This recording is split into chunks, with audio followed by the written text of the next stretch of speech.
Il faudra environ 3 mois à ces ingénieurs pour installer les kilomètres de câbles nécessaires au fonctionnement des 2 nouveaux supercalculateurs de Bruyères-le-Châtel. L'un pour la recherche civile, l'autre pour de nouvelles applications industrielles.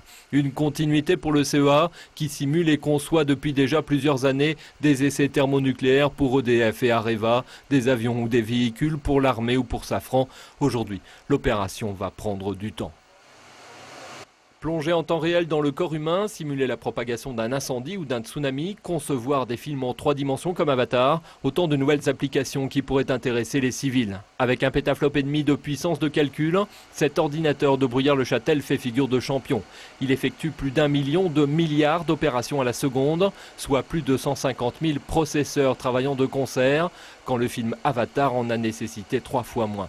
Même si cette machine n'est que la 5e plus imposante du monde, elle exige la puissance électrique d'une petite ville pour fonctionner.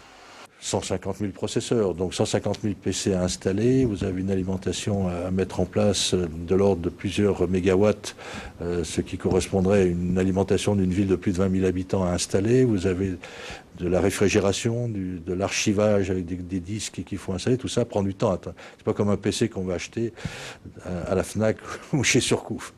D'ici 2 ans, 1 millier d'ingénieurs d'Intel ou de Bull, par exemple, viendront travailler sur le nouveau campus de Bruyères-le-Châtel. Et un nouveau master pour étudiants vient d'y être créé par l'Université de Versailles, l'École centrale de Paris et l'École normale de Cachan. Avec cet écosystème unique qui rassemble toute la chaîne de compétences du secteur, les Européens ne se contentent pas d'une puissance de calcul exceptionnelle, mais affichent leur volonté de s'imposer dans le temps.